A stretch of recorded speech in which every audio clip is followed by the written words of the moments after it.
Good afternoon. My name is Ninez Ponce, and I am the director of the UCLA Center for Health Policy Research.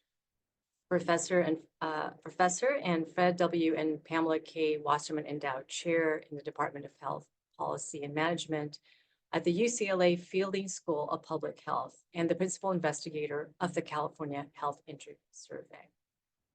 As a land-grant institution, we would like to begin by acknowledging the Gabrielino Tongva peoples as the traditional caretakers of Tovangar, that is, the Los Angeles Basin and South Channel Islands. Before we begin, I'd like to take a moment to recognize the pain and trauma people are feeling following the fires that have devastated the Los Angeles region.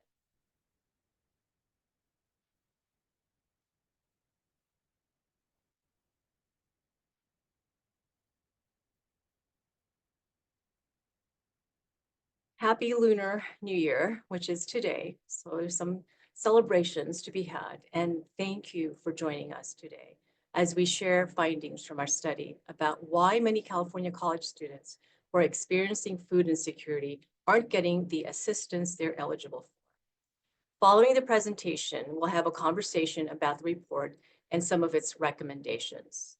If this is your first time attending one of the webinars, welcome. To those of you who have joined us before, thank you for your continued support.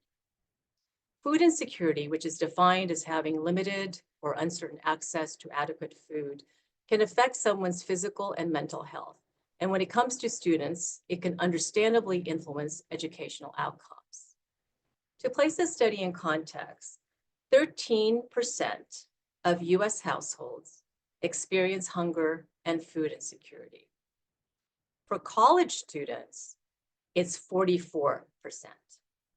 The CalFresh program, as the Federal Supplemental Nutrition Assistance Program, SNAP, as it's known in California, provides food benefits to people with low incomes. In 2022, California became one of the first states to expand access to SNAP benefits to students pursuing higher education.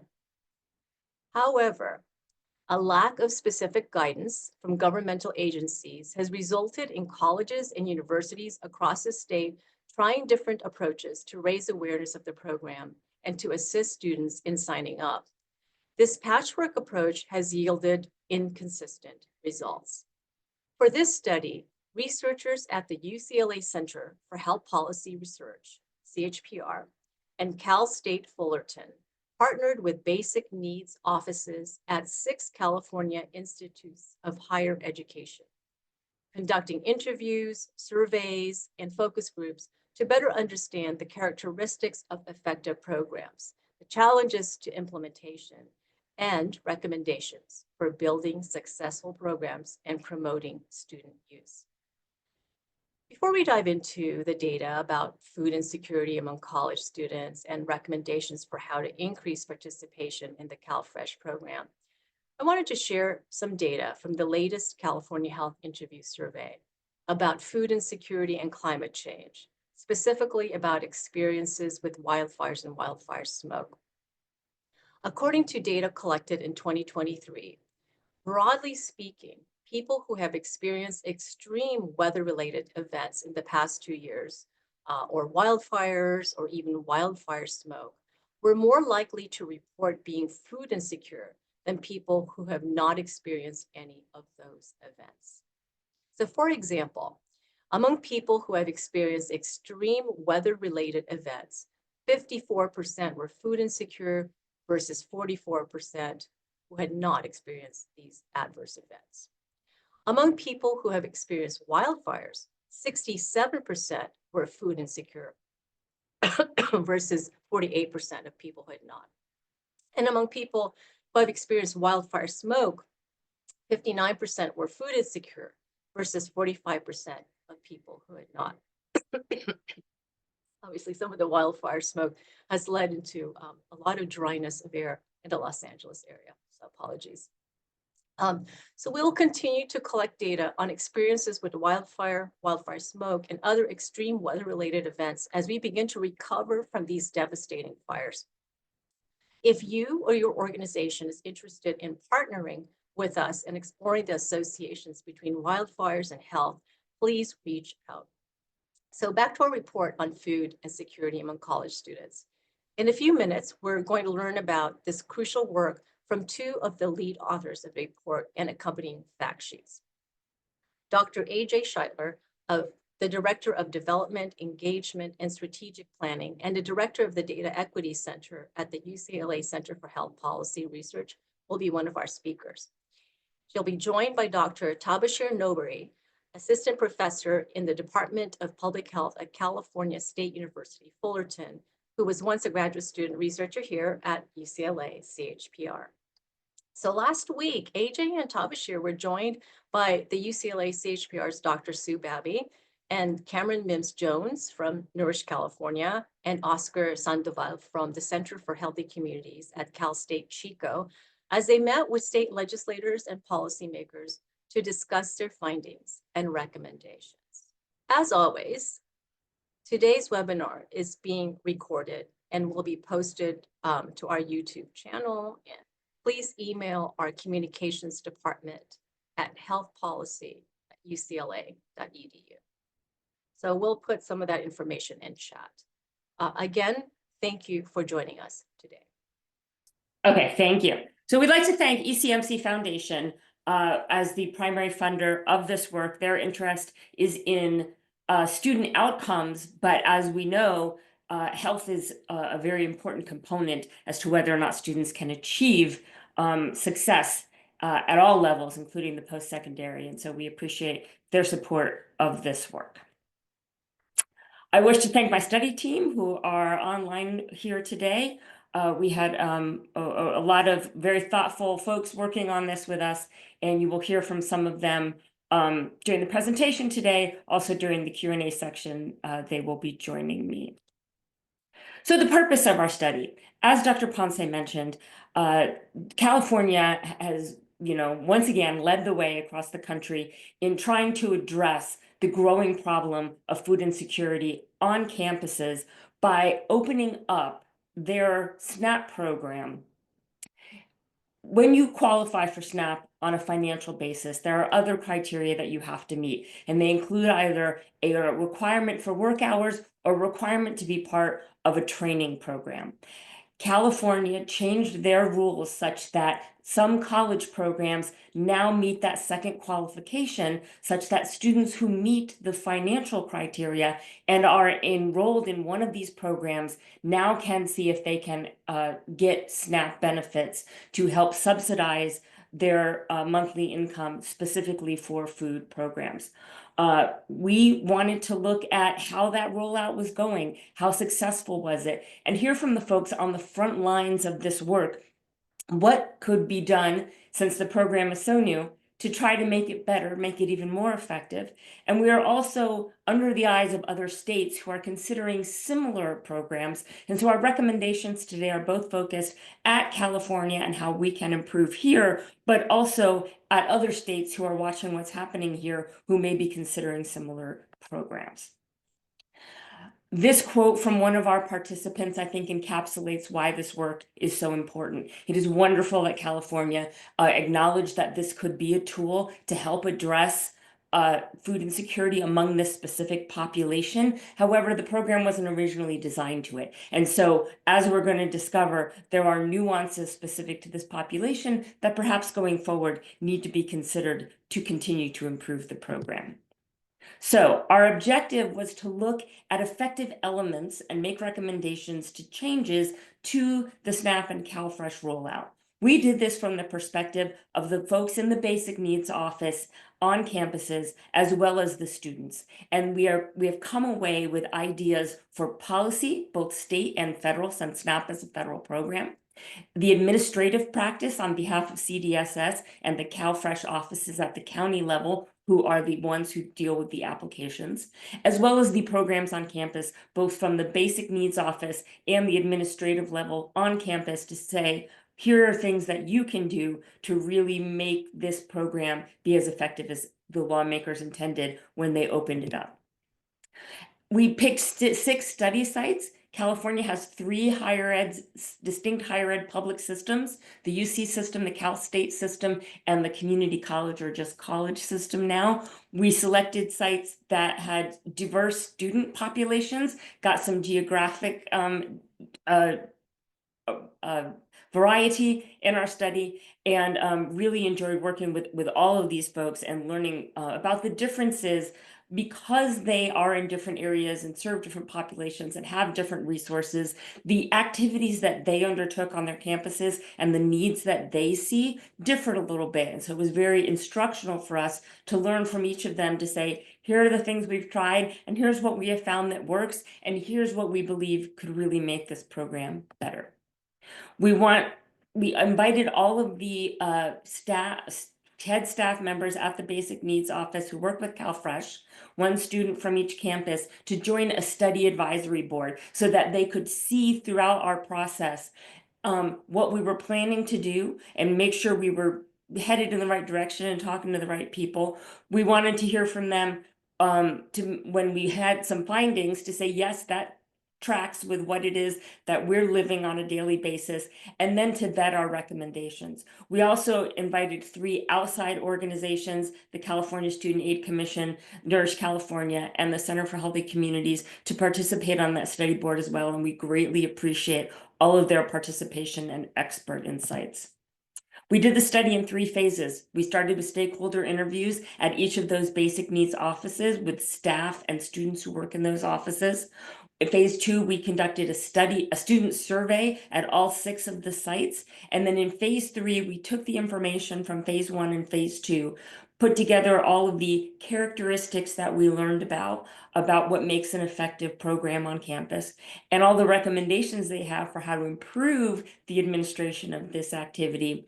And we took it back to focus groups and said, let's really deep dive into each of these individually, see what's really most impactful and what really has the most potential to actually make program change that could roll out on these campuses and really help these folks do their jobs really well. So we're going to start with the findings from the student survey, and for that I turn it over to my colleague, Dr. Tabashir Nobari. Thank you, AJ. So we conducted an online survey last spring, and we invited students from all 6 institutions to participate. We had over 4,000 students respond. I'll be presenting data on 5 of the sites, since one of the sites we had very few students, and so we excluded that data. Next slide, please. We asked students about their experience with food insecurity in the last 30 days. And as you can see here, there were differences across the school. So 71% of students who were community college students reported that they were food insecure, compared to 53% of CSU student respondents and 42% of UC respondents. We also saw differences by race and ethnicity. Among the community college students, non-Hispanic Black students experienced the highest rates at 88%. Among the CSU students, again, Black non-Hispanic students experienced the highest rates. And among UC students, we saw the highest rates among Hispanic and Latinx students at 56%. Next slide, please. So we know that food insecurity is linked with academic performance. And so we asked students about their GPA. Next slide. So you see here that students who were food secure were more likely to report having a high GPA of 3.7 to 4.0. That translates to about an A- and A.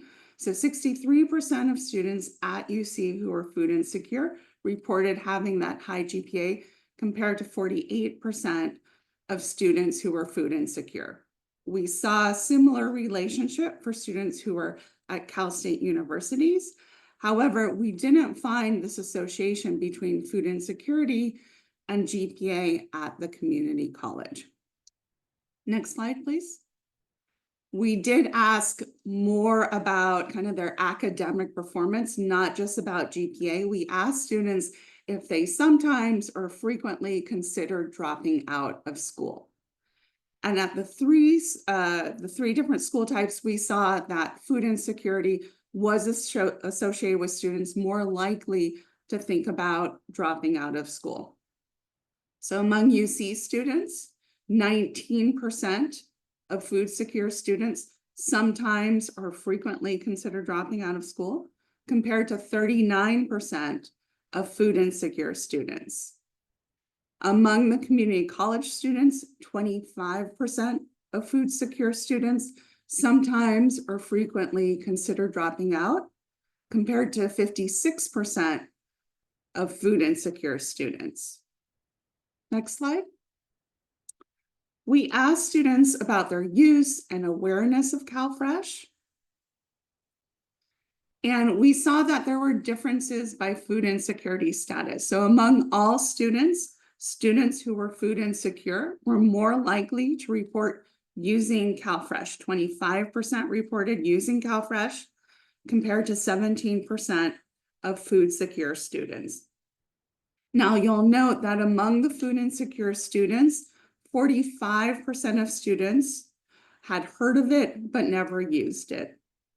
Next slide. We looked at differences by school type as well. So this is use and awareness of CalFresh among students who were food insecure. And we see that among food insecure students at the community college and the UC, 30% reported using CalFresh, compared to only 22% of students at the Cal State universities. We also saw that 35% of food insecure students at the community college had heard of CalFresh but didn't use it. 45% of CSU students had heard of it but didn't use it. And 47%, nearly half of food insecure students at UC had heard of CalFresh but didn't use it. So we followed up with them. We wanted to know what were some of the reasons that they had heard of it but never used it. And so this is among students who were food insecure, knew about CalFresh, didn't use it. And as you can imagine, half of them reported that they weren't eligible. But 28% said they didn't know how to access it. 14% said they didn't have time. And 8% said they were too embarrassed. Next slide, please. The basic needs offices offer a lot of assistance to apply for CalFresh. The students still need to do it themselves, but there is that assistance available. And so we asked students, are you aware of this resource? Do you use this resource?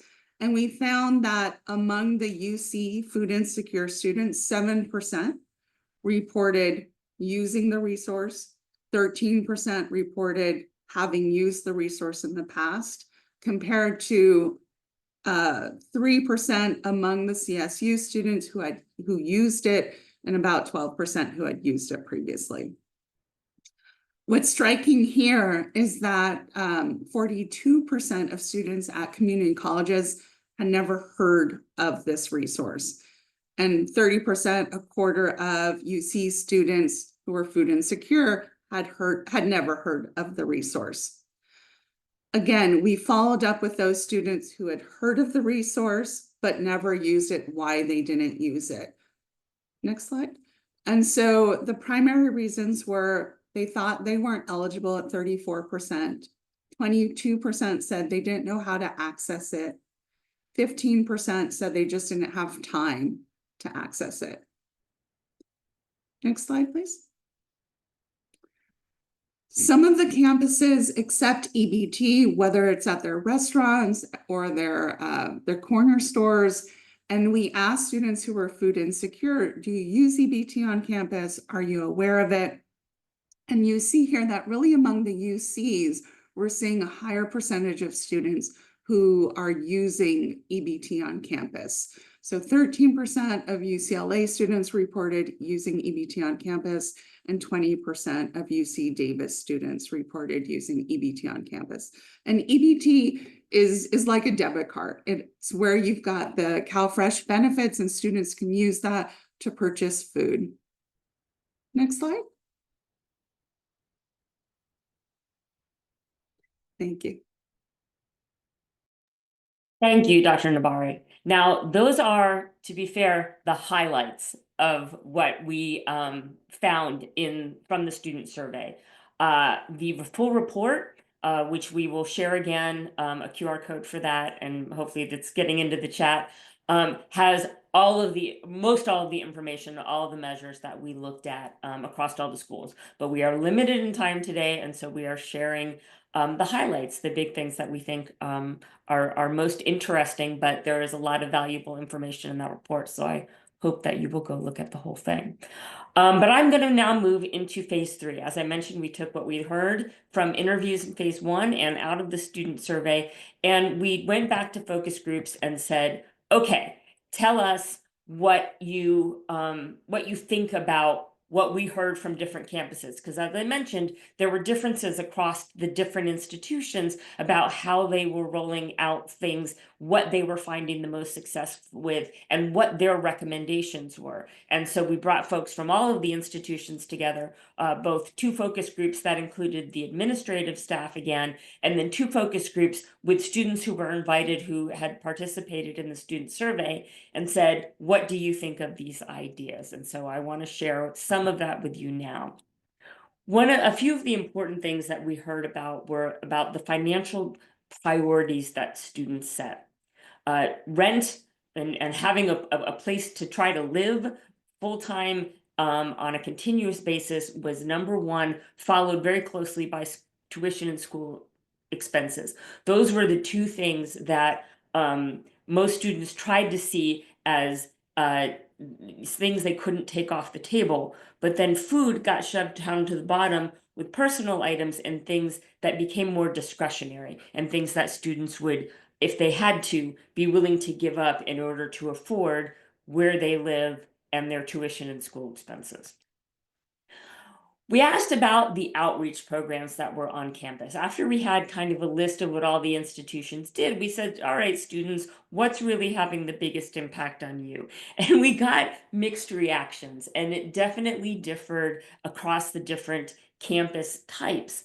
Some students said they were, very well aware of social media, and some students said, well, I don't really ever look at that anymore, or at least not where they are.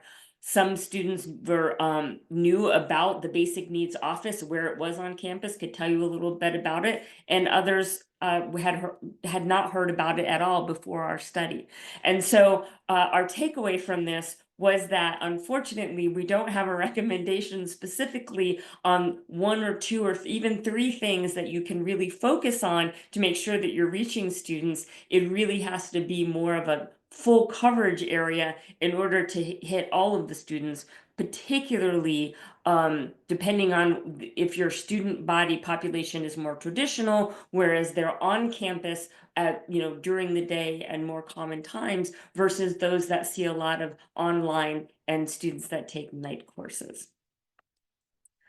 So I want to dive into, so that we have a lot of characteristics of really great program ideas in our study, but now I want to look at the recommendations that we heard from everybody across the board as to what policymakers, what institutional campus programs can do, and what CalFresh could maybe consider to try to, again, achieve the ultimate goal of connecting those students who qualify and who have the need with the benefits that are available to them. So, starting at the institutional level, we heard a lot about the benefits of promoting peer-to-peer programs. Both the students and the administrators who had them noticed that when there were students trying to talk to other students about CalFresh, about the availability of the program, the students seemed more engaged and more willing to listen. So we highly recommend that as much as possible, if there's student interns and or student workers that can be in that office, that they really get trained to try to interact with other students and be the voice to try to promote the availability of this and the services that the Basic Needs Office provides to really help students get connected to all of the services that they may need. There is also the desire to increase and stabilize the staffing in the basic needs office. As I mentioned, we had 6 sites in this study, and during the just more than a year of our study engagement, 3 of those offices had staff turnover. And every time that someone leaves, given how new this program is, everything that they've had to learn goes away with them, and the learning curve for the new person can be really big. And so helping to really support the staff in these offices with everything that they're doing was definitely something that everybody on every campus recommended that we have. Also, they called for the role of college administrators to as very important to normalizing CalFresh on campus. 2 things that they specifically thought administrators could do is help to connect basic needs services with the financial aid office. There was very different experiences across our campus partners as to whether or not the basic needs and the financial aid office had a very close relationship as to what kinds of information they shared and what kinds of coordination they did. But promoting that on campus and finding ways to break down any barriers, if it's information sharing, that would be ideal. If there are barriers to some of that specific student information being shared, finding ways to have pieces of information or at least coordinating outreach efforts to certain student populations would be extremely effective at helping basic needs really find those students who are most likely to qualify and make sure that they're getting the messaging in front of them. They also wanted the administration to start to promote basic needs services alongside everything else. When your student comes to a campus and has orientation or just comes for a tour and they get to see the wonderful gym and the health center and the student activities area and hear about all the clubs, they should also be hearing about basic needs services as just something else that is common and available for all students who arrive on campus. It's a great service that these hardworking employees are trying to get out there, and just boosting awareness will be a significant first step in trying to, again, make sure that the students who need it are aware and know how to go and avail themselves of it. Other themes were just, again, making sure to support those basic needs offices with adequate space and technology to give them space to be all around campus, such that someone doesn't have to stumble across the basic needs office to be aware of its existence and the things that it does. Co-locating basic needs services. Chances are, if someone is in financial distress such that they need assistance with food, there are probably other financial needs that they have, and putting those services all together and helping them to scaffold services around any student that needs it, such that all of their needs are being taken care of, would be very helpful. And then boosting faculty participation. Sometimes faculty may be the first ones who notice when a student is struggling with something, and if they are aware of what is available to the students, they may be a trusted source. Even if they're just mentioning that, hey, you're in a class and a program that qualifies you to be on CalFresh if you meet the financial thresholds. But making faculty aware of these opportunities would be an important step. And again, normalizing CalFresh on campus and making sure that the awareness is getting in front of all the students who could benefit. Finally, this crosses between the institutional recommendation and the county CalFresh offices. Our partner institutions had very diverse experiences when it came to working with their local CalFresh offices. As mentioned, when a student applies, that application goes to the local office. And because this program is new, and because it has nuances that are specific to college students, there is a learning curve that a lot of people on all sides are, getting up to speed on. But being able to find that person and being able to get that information is a really critical role. And we had one institution that had an extremely close partnership with their county office. They had one person they knew they could call anytime that they had questions or to follow up on and see what was happening with certain applications. They also knew that that county office would send staff onto campus events to help them promote and to help answer questions directly for the students. And they extolled the virtues of that relationship. Some of our other institutions said they had no such relationship. They never had county staff on campus, and they even lacked the ability to know who to call in a direct line to be able to get answers to their questions. The students expressed this as well. They were very frustrated that, again, when they had a question, they're at home by themselves, finishing the application or preparing for the interview, there wasn't someone that they could call, and they could it often delayed their application timeline if they couldn't get answers to questions in a quick and timely manner.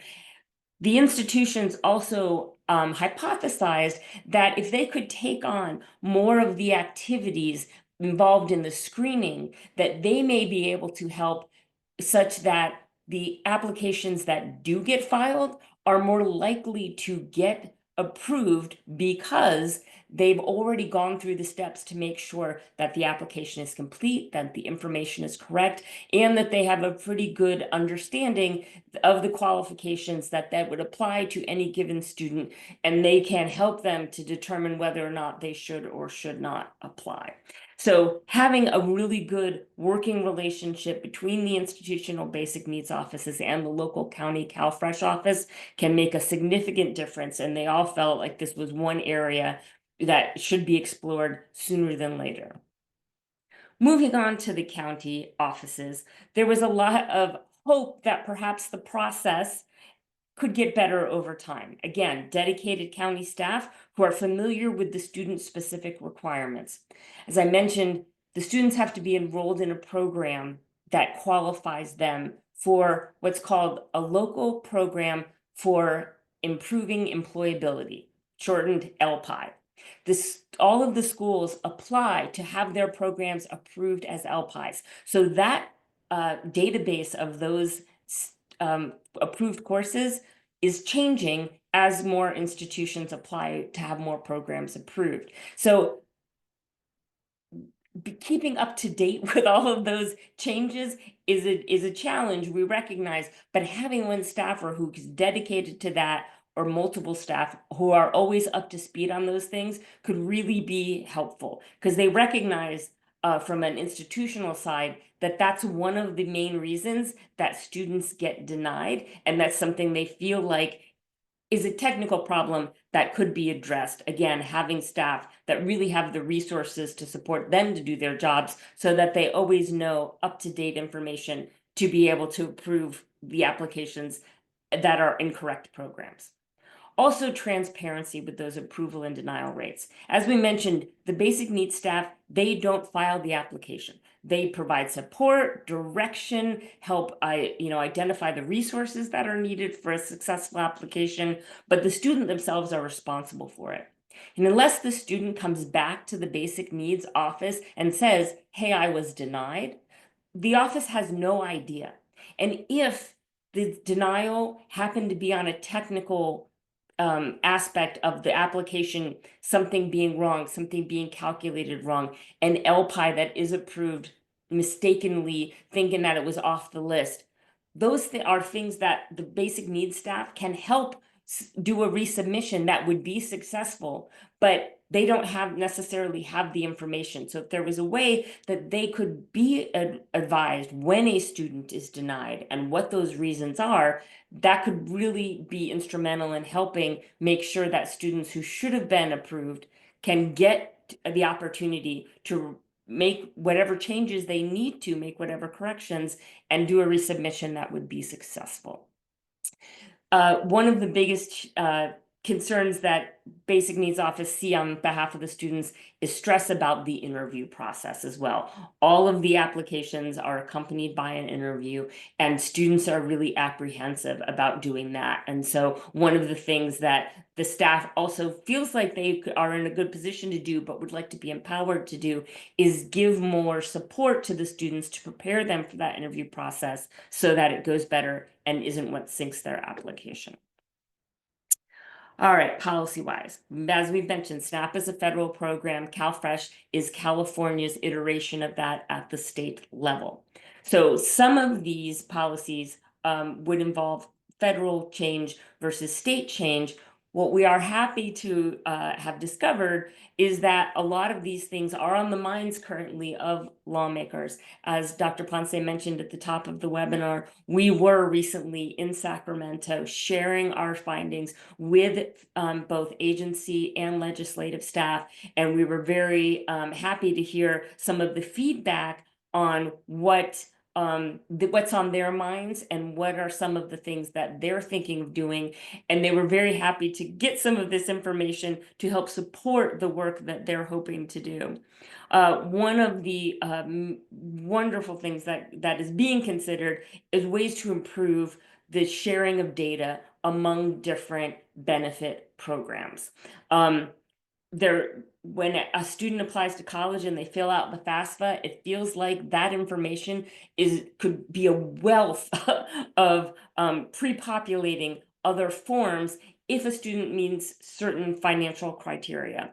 A lot of that information currently isn't even shared, never mind directly populating forms. But exploring these opportunities to see what's feasible and what makes the most sense would really help both, I think, administratively, but also help the students to, one, if they have financial need, not have to go to 3 or 4 different places and tell their story 3 or 4 different times just to be able to get the support services that they need.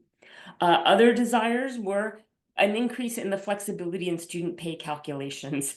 I'm sure all of the students on here today can acknowledge that what they have work-wise may not be stable week to week, much less term to term when their schedule for classwork, which is their priority, changes. And so instituting some flexibility into the student pay calculations, as well as the calculations of the family contribution, would be really helpful to a lot of students, because moving out of your parents' house to go to school often has a lot of different financial implications than for people who are full-time living at home. And so evaluating how that family contribution is calculated and truly understanding what the realistic picture is for any given student would really be helpful to recognize those who really are at risk for financially not being able to afford things just to sustain their lives. There was a desire to add DACA and undocumented students. There's a desire to include hygiene products in CalFresh. There's also, I think, a broad desire to look at what the restrictions are in SNAP in terms of the types of food and products that are allowed to be purchased under the program. There are restrictions on prepared foods. But if you walk across the college campus, you will see that most of the food that's available to students is prepared food. As we've mentioned also, housing insecurity sometimes goes hand in hand for those who are financially challenged. And so if their student is not in a position to have a place to store food or prepare food, having benefits that only allow them to buy food that they would then have to store and prepare seems to be a challenge. And so looking at what is available for purchase under the program is something that all of the basic needs workers said they would see as a very helpful to the students who qualify. And then streamlining the renewal process. There's a chance that year over year for students, their situation is not going to change significantly. And so finding ways to streamline the paperwork and the process was noted as a great desire. Program support. California had a really great idea when they expanded this program to fund the Center for Healthy Communities, which is at Chico State, to be a central resource to all of the institutions across California who want to participate in this program. They are, again, when some of those schools noted that they didn't really have someone at the county that they could call, it frustrated them, particularly when there were rule changes or when there were new LPIs approved, but not being reflected. This was a resource that they could have to get guidance, to understand new rule changes, to help interpret the data that they're looking at. They also are brought together in groups to learn from each other so that they can hear about what's happening at Fresno that worked so well that Napa Valley College could consider implementing on their campus. And so particularly to any other states that might be considering a similar rule change, there was the significant recommendation that they consider having a dedicated program support system to, again, because this is so new for a lot of institutions, that could really help to build up and support the campus activities and really focus in on what works the best and what's going to help these the most students with, given the limited resources that institutions have for this. They also provide training to the institutions, and we ask the institutions, what would be most helpful to you? They'd love to learn more about assisting the students and preparing them for their interviews as part of the process. They'd love to learn how to really understand the student experience and how to talk to students who are in stressful situations of financial need. They want to also understand how to really build up and develop really good working relationships with those county CalFresh offices so that it makes everybody's headaches hopefully reduce a little bit, if not completely go away, as they're trying to navigate this process for students. The last thing that we asked about was messaging among the different activities on campus. As I mentioned, LPIs, or the programs that our student needs to be enrolled in order to qualify, a lot of students had no idea what that was and didn't know whether or not they were in one. And so if we're going to improve messaging on campuses, one of the things should be to boost that education. Let students know, here's what it is, and here's if you're in, here's how to find out if you are in one. Going back to the recommendation of improving faculty participation, if all faculty members who were in a program that qualified as an LPI could note that somewhere on their syllabus or announce it in class, that would be a really easy thing to do that would have immediate impact on spreading awareness of these programs. As Dr. Nabari mentioned during her presentation, a lot of students didn't know whether, or didn't think that they qualified. They weren't even going to try to look for it because it wasn't something that they was even on their radar that could be something available to them.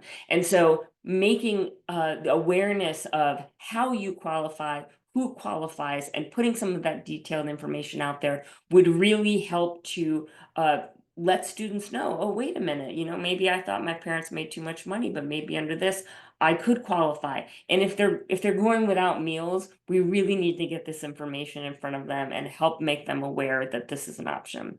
And the last thing we should all be doing whenever we talk about this, particularly with our student population, is try to make it personal and make it as compassionate as possible. We did hear from students that there is still a stigma around this, and there is some leeriness to wanting to ask for help. And so if we can approach these situations with as much compassion as possible, we'll help alleviate that for students and get those who, again, may be skipping meals in to know that you don't have to do that. There is a resource that can be helpful to you. So as I mentioned, these were highlights we felt from a much bigger report. The report is available online along with some individual briefs with the high level recommendations that we had for each of the different groups: policymakers, campus programs, and SNAP administrators. On the screen right now, you will see emails from both myself and Dr. Nabari. We are happy to answer any questions that you may have later on. Just reach out and let us know. But I believe we're going to open the floor now for Q&A on today's presentation. We sure are. Thank you so much, Dr. Scheitler and Dr. Nobari. My name is Tiffany Lopes, and I'm the Director of Communications at the UCLA Center for Health Policy Research. I will be going through the audience questions today, so please feel free to use the Q&A in Zoom to ask those. Let's start with, did your research investigate awareness of campus resources among students who reported being food secure? I'm wondering if institutions' outreach efforts are asymmetrical in who they actually get to, that is, non-traditional transfer night classes. So we did ask all students about their awareness of campus resources, and we did find differences. We found that food insecure students were more likely to be aware of it. There were differences by student characteristic, whether they were a transfer student or not, and I'd be happy to share that information with you later. Thank you. And I did note that, yeah, there was frustration among the basic needs staff that we worked with about how do they reach the campus, the students who were not on campus full time. They definitely described differing levels of success with what they felt their efforts were doing. And that's why ultimately they felt like they really had to have a very sort of scattershot approach to be sure that they were reaching everybody, because just sending out a student email, apparently there was not a lot of read through on that. So they recognized that they needed nuanced approaches for their variety of the student populations on any given campus. Yeah. Speaking of that, Elias writes, thank you for raising awareness of what's going on locally and on a state level. I wanted to know if you plan to add more advertisements on campus, like the one in front of the UCLA student store at Ackerman Union. Thanks. So we are not responsible for that. But UCLA, they did participate in our program. They were one of our partner schools, and so I know that they are eager to look at the recommendations and learn more from the other campuses. They do. I know that they are looking at different mechanisms and different messaging to try to reach more students. But I can only make the recommendation to them. I don't have anything specifically. I don't have any specific responsibility for their locations. We love the idea, though. They do. Is there a guideline for what qualifies a program, class, or group as an LPI program? Yes, the state has put those out. The CDSS is the oversight body that does the approval on those. And the Center for Healthy Communities that I mentioned also has excellent resources on how to do that. But yes, there are guidelines. That may be one of the places that there's changes coming, because there is at some places a desire to say, listen, if they're in higher ed, they're doing something to improve their employability, like everybody, even the philosophy majors, who I know are much maligned. So there is a desire to try to make that more widespread, but there are guidelines that are put out by CDSS, and again, the Center for Healthy Communities can help to interpret those rules. Thanks. Sticking on LPIs, what is the main barrier to expanding eligibility by increasing the number of LPIs? Is it that institutions don't feel the need to apply for all programs, or perhaps that they don't have the capacity to do so, or is it that the approval process is rigorous? Both. It is, for example, one of the initial sites that we approached about being a part of this study, the gentleman said, I need this information. I want this information. I can't wait for your report. I cannot be a study site because I'm one person doing all the basic needs on my entire campus. I don't have the bandwidth. And so just having the staff involved to do any of these activities, it's a burden right now. And so the I believe all of the, the basic needs offices when they say that their institution is doing as much as they can to try to get as many of their programs approved as possible. But it is definitely a challenge on the campus side to have people to be able to complete the work and then get it through the CDSS process. So there's a lot of room for opportunity there to improve that process.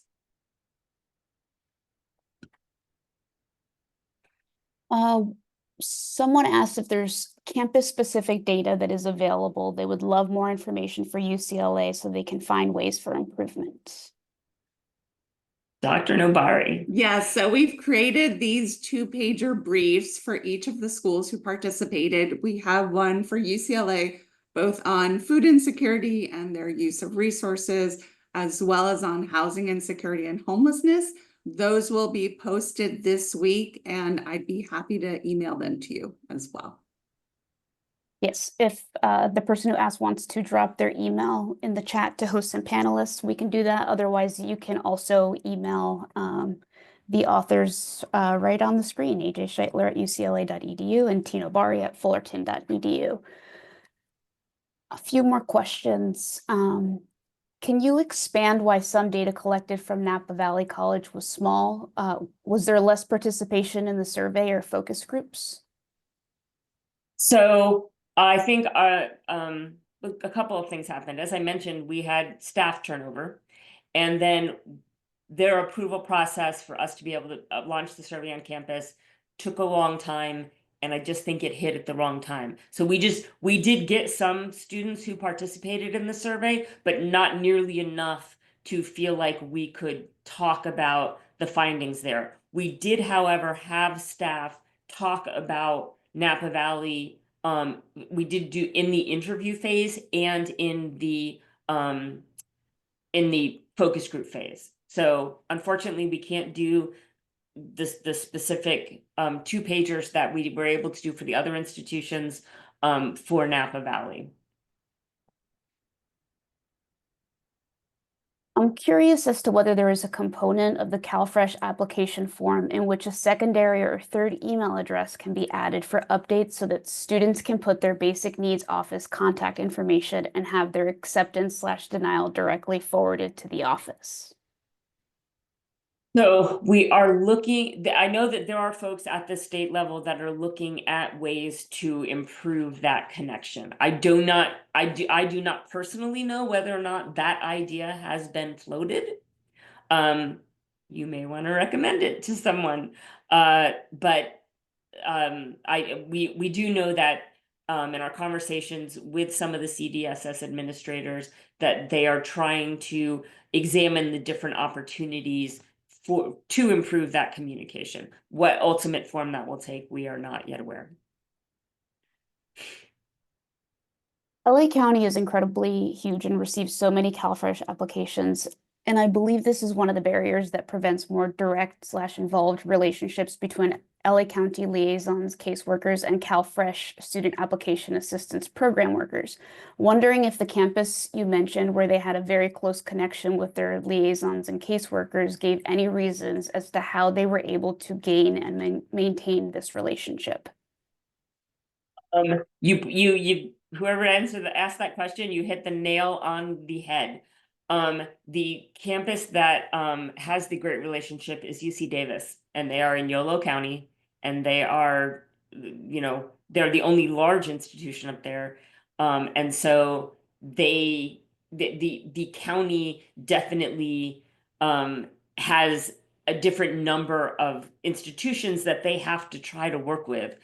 So that absolutely gives them more time and more ability to be more personal with each of the institutions.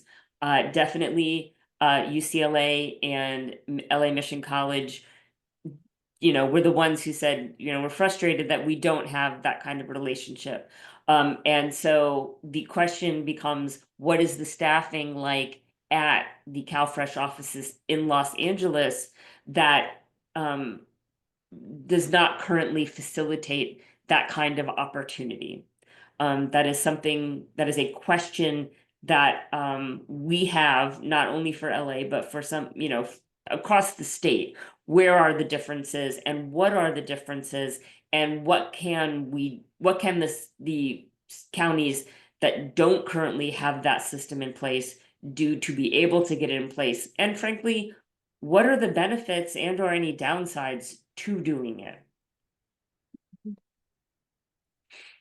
I'm curious if you explored the effectiveness of non-higher ed, for example, health providers or health plans communicating with students about CalFresh.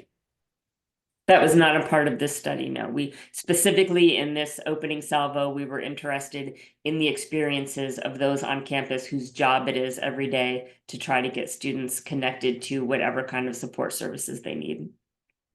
Thanks. Are there any concerns for funding for this program with the new administration, or is funding largely from the state?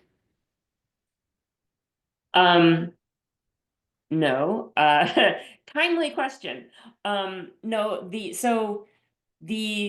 SNAP funds are federal and flow down to each state to administer. There are discretionary things that the states can do, but by and large, they have to adhere to federal SNAP regulations. We recognize that recently there was some confusion about whether or not SNAP and other similar programs were subject to the recent ruling coming out of the White House that has since now also been retracted. At the moment, because they've been retracted, and according to the White House press secretary, they were never intended to be a part of that freeze. So at the moment, there is no reason to suspect that those funds will not continue to flow. I don't have a glass ball to look into the future, but at the moment, the federal money is still flowing, and so the program should be continuing for now. Thank you. What do we know about faculty attitudes towards food insecurity among college students? So we did not survey faculty as part of this project. We did talk to the basic needs offices, and they relayed what their perspectives were on it. And again, institutions being different, some of their institutions had really good programs and activities in place to try to make sure that faculty were aware. One school has a faculty referral system that they believe is getting a lot of attention from faculty, and that they think it's made an impact with their students, and in, again, raising awareness of the availability of these services. Other institutions said it was part of their plan through the basic needs office to build more awareness and collaboration with faculty members. So none of the basic needs office staff expressed any concern that there was pushback, that they thought that there would be faculty that weren't going to want to participate and cooperate with anything that they may do. So we didn't hear any of that, but we did not expressly speak with faculty as part of this study. Thank you so much. We are out of time. I have just dropped the links to the report, the 3 fact sheets, and the press release that was released this morning in the chat, as well as our email address, or healthpolicy@ucla.edu. We can send links to the recording and a PDF of the PowerPoint slides. So you can email us for those. There's also some really great resources in the chat if you would like to save the chat. If you do have any questions or want those links, you can also email us for that. But I just want to thank you both and the study team for a great presentation, and we'll see you soon at the next webinar. Thank you.